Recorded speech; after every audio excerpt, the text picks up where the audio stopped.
Ladies and gentlemen, sometimes I will just bring up Yahoo and I will scroll through their articles. And if you are not familiar with Yahoo articles, you really need to check them out sometime. They are some of the trashiest, vapid, and brainless articles you can find on the internet. And the Yahoo readers, they hate these fucking articles and will go about destroying them in the comments section. Anyway, I was looking around on Yahoo for different articles, and this little gem popped up. It's called 30 Inspiring and Empowering Feminist Quotes from Pioneering Badass Women. Yeah, it's a total mouthful. Is it going to live up to the title? Probably not. But I still felt I needed to check this out. Maybe all I need is some feminist propaganda to change my mind and make me a proper white knight. Well, I read it, and as expected, a shitlord I remain. This is our first feminist quote, and they fuck up already. They say that A Vindication of the Rights of Women was published in 1972, but Mary Wollstonecraft died in 1791. The book itself was published in 1792, only 200 years off. I know it's not as fun as complaining about the patriarchy, but why don't you have one of those downtrodden women proofread your shit? The quote itself is fine for its late 18th century era, but we live in the 21st century where women have equality of opportunity. Maybe some of these male tear-drinking freebleeders should read that quote. I think more women like Elizabeth Banks should read this quote. If you show yourself to be rational, you will overwhelmingly be treated that way. If you scream about men causing your trash fire of a movie to flop, instead of making an entertaining movie, then you deserve to be treated like an entitled little brat. We get a quote from the novel Frankenstein, which I've never heard be called a work of feminism or even a feminist allegory. The general consensus of the meaning of that quote, from what I've been able to find, seems to be referencing a child rebelling against a parent. I don't care if Mary Shelley was Mary Wollstonecraft's daughter. Repurposing this quote as an empowering feminist quote is no less ridiculous than using this transform and roll out to advocate getting a sex change. And to this quote I say, it is better to remain silent and be thought a fool than to open your mouth and remove all doubt. This is embarrassing. This is not an empowering quote. No one feels uplifted by this. What's it really say? Eat a good diet? It's too bad Wayne Gretzky isn't a woman. Well, I can totally feel the estrogen flowing through my veins from that quote, I'll tell you what. That's empowering shit. You may shoot me with your words. You may cut me with your eyes. You may kill me with your hatefulness. But still, like air, I rise. Until someone asks me to smile, then I turn into a blubbery fucking toddler. Oh wait, that's not part of the quote? Well, they really should update it. If you were able to tell Maya Angelou about how hard you have in 2020 because someone designed a toy that you didn't like, she would bitch slap you in the mouth for your own good, and you would deserve it. I turn this quote over to senior special commentator Zephram Cochrane. Z, what do you think? It's rhetorical nonsense. Outside of the Ninja Turtles, radical is not really considered a good thing. Terrorists and religious zealots are radical. It's one of the reasons why women don't like being labeled feminists.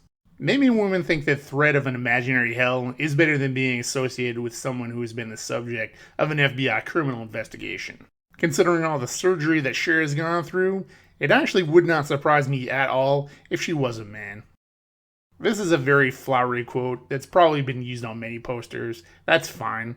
It's maybe the third quote that could really be considered empowering. Maybe. I'm sure she never meant for someone like Anita Sarkeesian to whine to the UN about her being called an idiot online when she was being an idiot online. Nice try, Elle. This isn't even the entire quote. This is dialogue from one male character to another male character. Very feminist of you. Why don't you try this quote instead? It sure sounds to me like JK is only a feminist for women that were born with vaginas.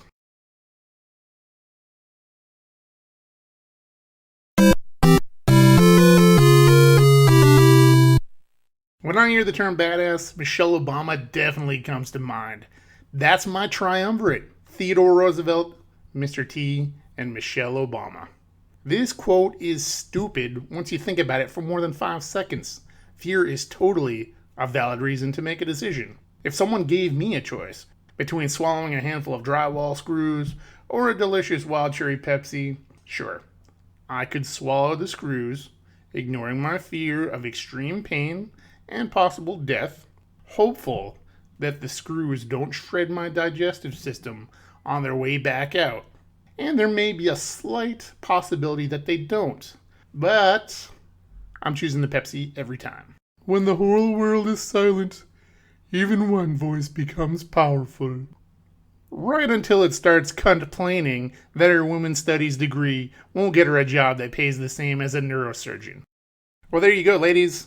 According to this vile, disgusting blob of chewing gum you find on the floor of a public bus, no matter how hard you work and how much skill you have, everything you do to improve your situation is pure luck. You really can't get more empowering than that. That's not at all the way everyone raises girls. If you raise girls that way, Chimichanga, people should ignore everything that you have to say. This is incomprehensible word salad. See, this is why you don't quote out-of-touch celebrities that have no idea what the fuck they're talking about. What you just said is one of the most insanely idiotic things I have ever heard. At no point in your rambling, incoherent response were you even close to anything that could be considered a rational thought. Everyone in this room is now dumber for having listened to it. I award you no points, and may God have mercy on your soul. It's right there in the description, folks. This isn't supposed to empower feminists. This is Jennifer Aniston defending herself from years of tabloid articles implying she's a barren hag. I don't really have a problem with this quote.